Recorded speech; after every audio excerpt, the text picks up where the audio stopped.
Dave Zimmerman, chop wood, carry water. I want to go over our forms 4 and 5 here with you.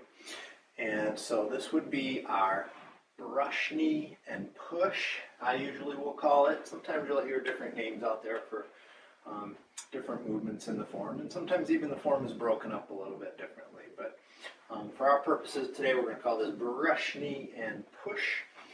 And play the pipa. Pipa is a stringed instrument. You could think of this like playing a mandolin or guitar, whatever stringed instrument you want to throw in there. But the movements, let me show them to you first here, and then we'll do a little breakdown with them. So this would come right after our white crane spreading wings.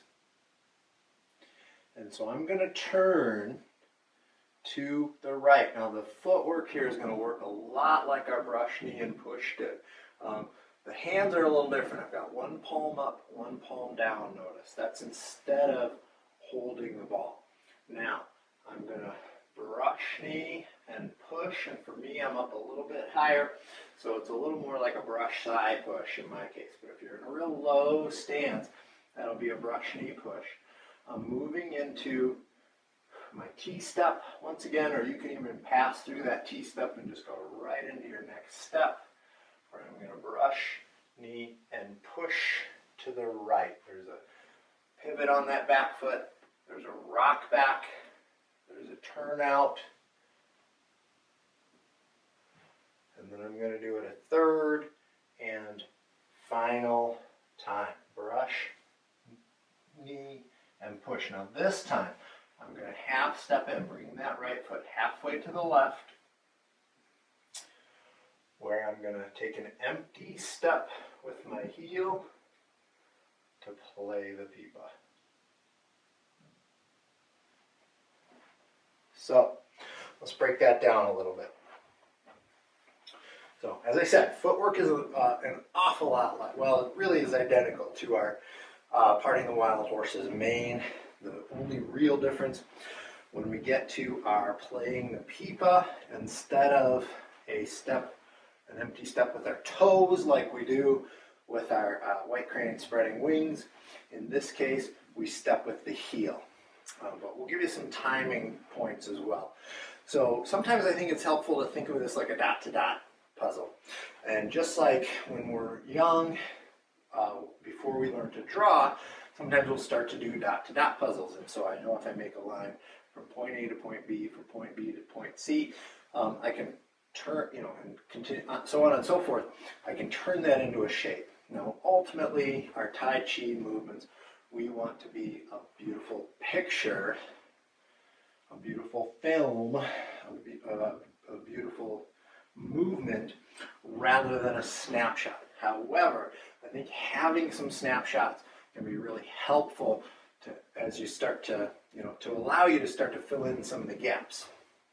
And so our snapshots here, obviously from our beginning point, we're in this position of our white crane spreading wings. I've got those one palm down, one palm outward. I've got this nice open space. My wings are spread. I'm going to turn to the right, and I'm making these kind of circles or half circles or spheres with my hands. And I'm rotating around that shoulder joint.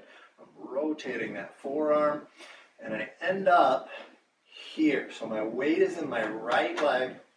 I've got my right palm up, and I've got my left palm down, and I'm making this sort of line, this horizontal line with my arms. Just for a split second. But that's a part of this continuation of this curve, which is now going to turn into me brushing with my left and pushing with my right. From there, I pivot that back foot. I'm pivoting on my ball of my foot. You could do that on the heel if that's more comfortable for you. I'm going to rock back, pivoting on that heel now, and I'm going to fill that left leg, moving to that palm up, palm down position, and right through it. to step with that right foot and push with the left, pivoting on that back foot. I rock back, turn to the right. Again, there's that palm up, palm down position. Stepping to brush knee and push. I half step in. I'm going to do a little extra spin here, but timing wise, as a snapshot, heel gets to the floor right when I'm strumming that pipa, right when that hand is right at about the level of my elbow on the other side. This hand is somewhere near shoulder height. Those hands are out in front of me. See that from the front. I'm right here. So I'm protecting a lot of space in front of me here. And so we'll walk through it one more time.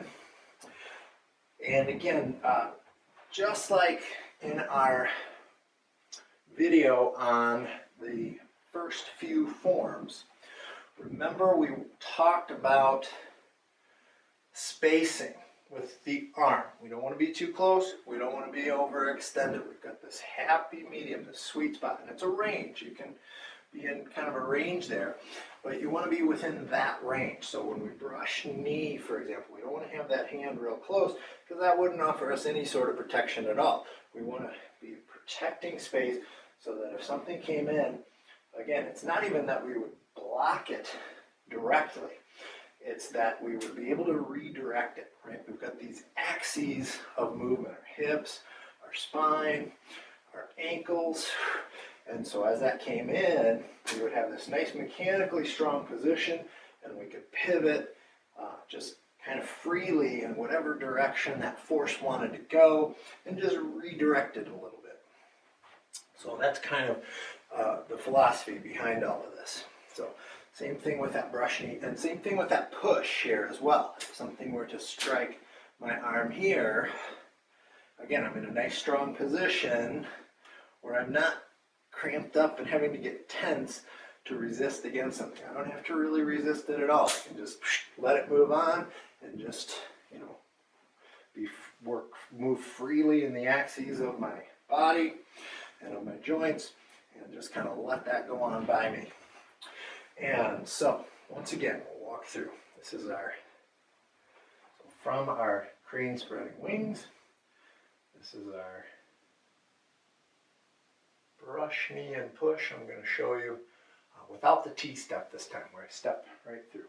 But do this as you need. Again, we don't want to strain, so you might even be sliding your feet rather than picking them up to maintain balance. But if you have the balance, you can do this without strain, going right into that next step.